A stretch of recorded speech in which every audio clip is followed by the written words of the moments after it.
What is going on, Guardians? It's your boy Wyatt, aka Wombo Combo, back again with another video, and today is my Lightfall spoiler review. If you haven't seen it, I already put out a video, my Lightfall spoiler-free review. I'll leave the link. If you guys want to check that out, no spoilers, you can go watch that. But I'm going to be going in-depth today, fully talking about everything from the campaign to Strand to the overall story and where Destiny is headed. So basically, to start things off, let's talk the Legendary campaign. The background footage is my third run. I completed it on all three characters, the Legendary campaign from start to finish. This was my last run. I did it on Titan to finish. I started on Warlock, then I did Hunter, and I finished with Titan. So by this point, it was a cakewalk. I'm going to be honest. It was not super difficult. I didn't feel like the campaign was as difficult as the Legendary Witch Queen campaign, in my opinion.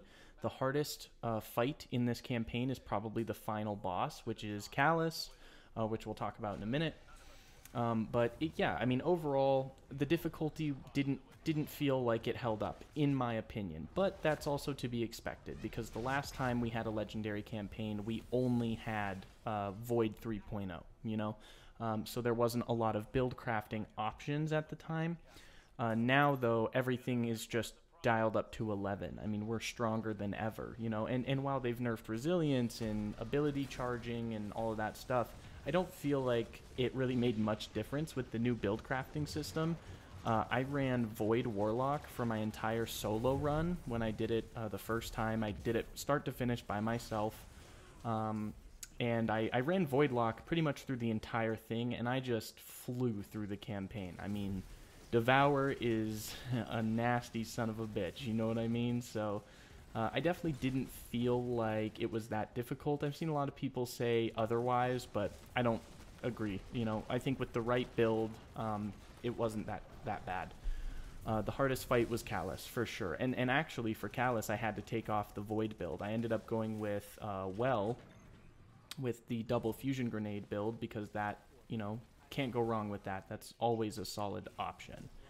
But in terms of the story for the Legendary campaign, or just the campaign in general, I guess it's the same story, I was really disappointed. I think this is a very weak story, one of the weakest we've had since probably Beyond Light. It was just really lame. I did not feel like the Witness did anything. The Witness is such a lame character to me now. Like, I was expecting a bunch of payoff, right? They built the Witness up. The Witness is coming. Everyone be scared. You know, that was like the whole point when Witch Queen ended. It was supposed to be this big hype train for Lightfall, right? And then the Witness shows up and speaks in riddles the whole campaign, you know, where he talks about, I am the darkness. You, Guardian, thought that you were the light, but now you too are darkness. And I am all-knowing and all-being. It's just, he just speaks in, like, nothing terms. He just says nothing. He says nothing that is coherent and makes sense. He just says weird shit and then fucks off for the entire campaign. He doesn't do anything in this campaign. The villain of this campaign is Callus, and you fight Callus as the final boss. I think it's a good boss fight. It's pretty difficult. Hardest mission in the entire campaign, in my opinion. I'm not a big fan. Like, Callus was funny. I like Callus as a character, you know, so that was cool. Like, I do enjoy Callus as a character. But just strictly speaking, like, the story as a whole, Callus was not menacing. And the final boss fight didn't feel paid off to me. It didn't feel deserved or earned. It just felt pretty lazy. So, yeah, overall the story was pretty weak.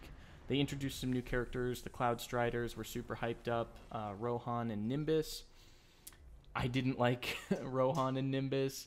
There's a moment where, at the very beginning, when Nimbus says, you know, Rohan's, you know, almost 10 years old, and, you know, Cloud Striders only live to 10 years old, and, you know, we got to do this before he goes, and blah, blah, blah. And I was like, oh, okay, so Rohan's going to die.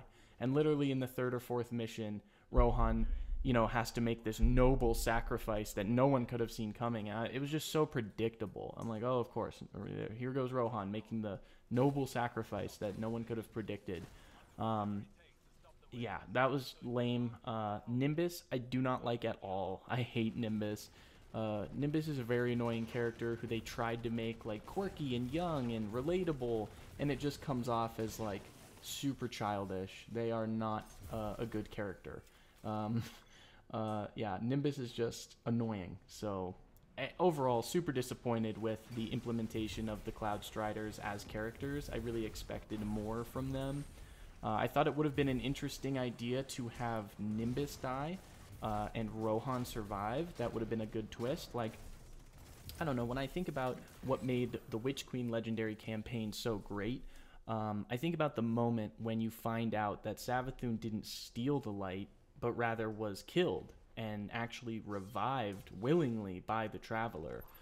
That was like a real wow moment, you know. It actually made you go, oh wow, like the Traveler chose to revive her. I didn't see that coming, you know. I felt like that was a unique twist on the typical, oh, the Hive are evil and the light is good story. So it was really disappointing that this was the most formulaic, generic plot that you honestly could have ever expected, and it ends on a limp dick cliffhanger is what I would call it, because it is technically a cliffhanger, but it's the least enjoyable cliffhanger ever. It's not even like, oh my god, I wonder what's gonna happen next. It's more like, what the fuck is gonna happen next? Like, I'm genuinely curious, because I thought we were gonna get a lot of story here and a lot of payoff for the Witness and what, you know, the Witness's goals are and such, and you get nothing here. Absolutely nothing. So I guess you'll just have to wait till next year. If you wanted answers, you didn't get them in this campaign. So, yeah, that was just disappointing to me. And then, I guess going into Strand, I really like Strand. I think Strand is really fun once you unlock it. They did a really piss-poor job of implementing it into the campaign. There are moments where you are forced to use Strand, which, by the way, is the bare bones version of Strand. It is no aspects, no fragments, just your melee, your grapple, and your super, and that's it. And it sucks. There are a lot of moments in the campaign where I felt like, man, it would be nice if instead of just being forced to use Strand bare bones here, and be literally at a disadvantage because I'm not running Devour and my crazy Nova Bomb build that I worked so hard putting together, it'd be nice if they had just given you Strand in the beginning of the campaign, and as you complete missions, you unlock aspects and fragments, and then you can choose to, like, oh, I got a new aspect, I want to put on Strand and try this out. I got another fragment, let me, you know, add that to my build. And I felt like it would have played better in the campaign that way, so really disappointed in the implementation of it. If you've played Beyond Light, you've played Lightfall in terms of earning the new subclass. It is literally the same concept. It'll force you to use it at certain points, and then it takes it away from you immediately after, and you go back to your regularly scheduled, you know, programming of Devour and whatever build you usually run, which is more optimal than running Strand. So that was disappointing, but now that I've completed the campaign on all three characters, I have all the fragments for all three characters, and some of the, or sorry, all of the aspects and some of the fragments for all three characters. I'm enjoying it a lot more. It is so much fun, and there's a lot of build crafting to do there. I've been running nothing but Hunter, Strand Hunter in PvP. It is so much fun. I'm really enjoying it. It's a nice change of pace. There's still tons of people out there running Arc Titan and running, you know, Ahamkar as Hunter, and it's just so funny to me. Like, I don't know, there's this new subclass that has all of these open doors and opportunities to use, and everyone's still running Thunder Crash in PvP with Knockout because it's still that broken. I almost want to say that Strand isn't broken. Like, I almost want to call it balanced. Strand really feels good, and it doesn't feel like it's too oppressive. It feels like, I would call Strand a high skill ceiling, you know, subclass. It actually takes a lot of effort to make useful and to be successful with. It's not easy, but when you are, it is crazy. I have a lot of good clips already, and it's only been 3 days of me making crazy plays with Strand.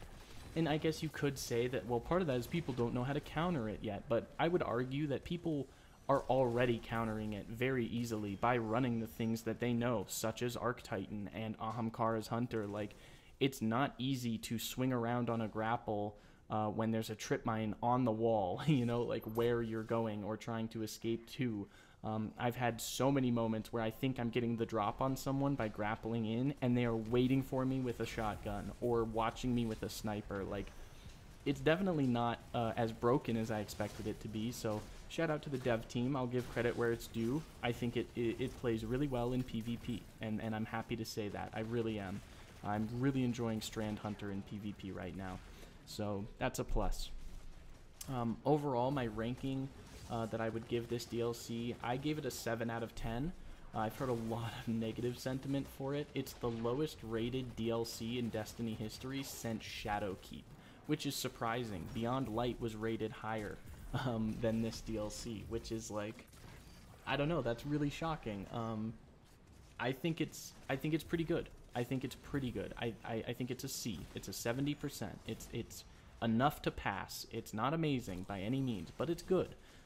The story is pretty lame, but the gameplay is fantastic as usual. Strand is great.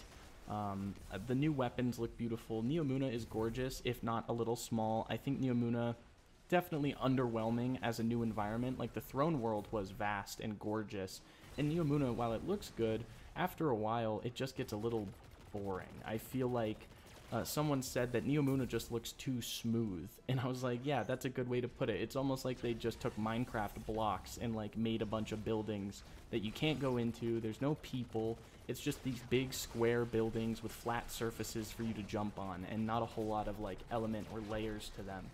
So Neomuna as a whole was kind of underwhelming as a destination, but yeah, overall, 7 out of 10. It's not the worst thing in the world. You know, I've seen people comparing it to, like, The Dark Below. I'm like, yeah, you clearly are just mad that it's not better than Witch Queen, because comparing this to Dark Below is like comparing World War I to, I don't know, getting suspended in school. You know, like, those two things aren't even remotely close in difficulty, in, you know, just how much is available. Like, The Dark Below is literally, it should be a free DLC. It's not even worth paying money for. So this gives you a lot more than something like that. Those people are just butthurt and obviously overreacting and trying to cause a ruckus. But yeah, overall, those are kind of my thoughts on Lightfall. It was interesting, to say the least. I don't know where the story goes from here. I'm not really looking forward to it at this point, because this was really disappointing. I thought we were going to get a lot more story in this campaign, in the DLC as a whole.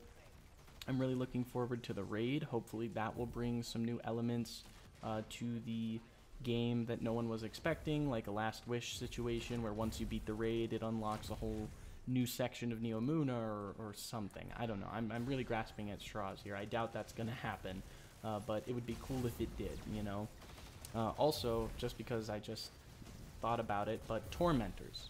Tormentors are a new enemy in the game that I felt like were not living up to the hype. I feel like a Lightbearer Knight with the throwing shields and the suppressor grenades is more dangerous than a Tormentor. While Tormentors can be very scary at certain points in the game, they definitely didn't feel super crazy here or super powerful. The first time I got killed by a Tormentor in my entire solo run of the Legendary campaign was the final boss, was on Callus. So yeah, I did not get killed by a Tormentor until the last mission of the campaign. I felt like they were kind of a pushover. Not a pushover, like they will definitely mess you up if you're not careful, but like, I know how to play the game. I know how to, you know, dodge and weave and throw my abilities and shoot at a crit spot, right? Like, I don't know. I just felt kind of underwhelmed. And then in comparison to, like, Lightbearer Hive, in that campaign, they give you this, you know, crazy opening moment where you get attacked by one, you have to kill it and crush its ghost, and you're like, you know, oh my gosh, your character is like, what is this? What is going on? Your ghost doesn't know what's going on, and they like weave it into the story that, you know, the Hive have the light and what's up with that. The Tormentors literally just fucking show up and no one says a word about them. Not even your ghost. I don't even think there's a voice line where your ghost says, like, you know, what is that?